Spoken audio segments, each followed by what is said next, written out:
Here we go, better late than never. It's the Wednesday evening edition of Weather for Weather Geeks. Let's get right to it. This evening was a nice sunset. Got a few nice pictures that I'll show on the air tonight at 11 o'clock. We had, just some decorative clouds around sunset time, and that always makes for a nice sunset. The radar, quiet locally. I think clouds will tend to thicken up a little bit as we head through the overnight. Not a lot on the radar. Let me take off the satellite here. Boy, this front is really moisture starved. And it's looking more and more like a lot of places will probably even stay dry during the day tomorrow. So let me quickly show you the high-res NAM model here, and we'll kick things off tomorrow morning as you get up and around. And this front's going to be sagging in, but boy, you wouldn't know it if you looked at the simulated radar. You can pick out the front by picking out the kink in the isobars right here. It's pretty easy to find.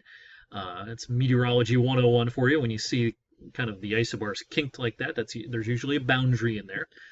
So anyway, this just has so little moisture to work with that it's probably just a passing shower in a couple of spots. Here's midday, not much there. By late afternoon, again, not a lot there. And I think we'll even start to see some sun working in from the north as we go into the second half of the afternoon. It'll be pretty cloudy until then, but increasing amounts of sun should be another nice sunset coming up for our Wednesday evening. Now, we'll turn cooler behind the front, so as you wake up Thursday morning, here's the NAM temperatures. To kick off the day, we're going to be back in the upper 30s to around 40 in most spots. Could even be a few places. Boy, the NAM actually has lower 30s in parts of Mercer County. I'm not sure if it's going to be that cold, but it will be quite a bit cooler Thursday morning as compared to tomorrow morning when we'll be in the 50s in a lot of places. So, otherwise, yeah, smooth sailing through the end of the week. Let's talk about the weekend system briefly here. We have another pretty weak front tracking our way on Saturday. Here's the GFS around early afternoon showing increasing chances for some showers by this point on Saturday. Here's the NAM model, similar idea. So the timing on this, not first thing in the morning, but showers will push in as we go into the afternoon and especially into the evening. Here's Saturday evening. Some showers around. And then by Sunday morning, the front looks a little faster on the most recent models, so we've dropped the chance for any lingering showers Sunday morning. I think Sunday will be dry now. As high pressure builds in from the north, it'll be a comfortable, cool, typical late October day with afternoon temperatures getting into the 50s. One interesting thing to show you on the modeling for next week, pretty good low pressure system shown by the models to emerge from the plain states and head into the Midwest by midweek. So here's a look at next Wednesday's map. GFS has a pretty strong area of low pressure up here across parts of Wisconsin into Minnesota with heavy snow, perhaps around Fargo. And this will be a windy day for us with showers off and on throughout the day on Wednesday. So a week from today. Obviously, a week out, you take everything with a grain of salt, but the modeling is fairly consistent or in good agreement on this, that there will be a pretty good area of low pressure middle of the week moving through the Midwest.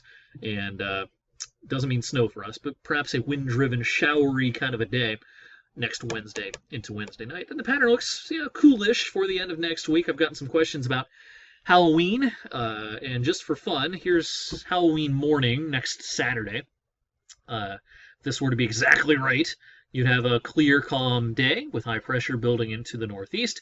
The modeling, particularly the European, has been back and forth a little bit, trying to bring some precipitation in for Halloween, but the latest GFS would say, no way, it's just going to be dry and chilly. So we'll fine-tune Halloween's forecast. We've got 10 days to go on that. Of course, there are some trick-or-treats a day or two before Halloween, but a lot of them are on Halloween Day this year. All right, real quick talk about the long range here.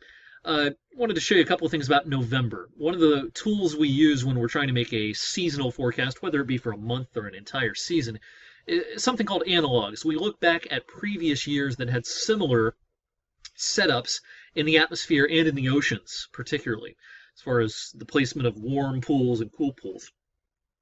This map shows what the November temperatures were like when averaged together anyway, when you look back at all the strong, medium to strong El Niños going back to the 1950s.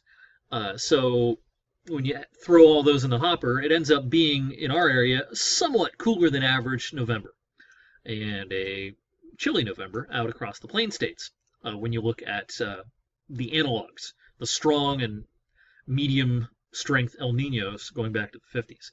Now the modeling says a little bit something different here. Here's the latest climate models for November, showing that cool area, yes, just like where the analogs have it, but it paints a warmer picture across the east than the analogs have. So notice the analog years, it was coolish slightly in the east, whereas the models show perhaps a little warmer than average. So November is kind of a tricky forecast at this point.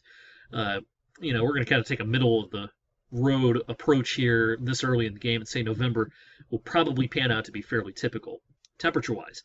Now, when you look at precipitation, the models show nothing really to write home here about, generally close to average precipitation in November. Now, when you look at December, when you go back and look at the strong and medium strength El Niños, El Niño really starts to have its most impact on the U.S. and Canada, Canadian weather once we get into meteorological winter, starting in December.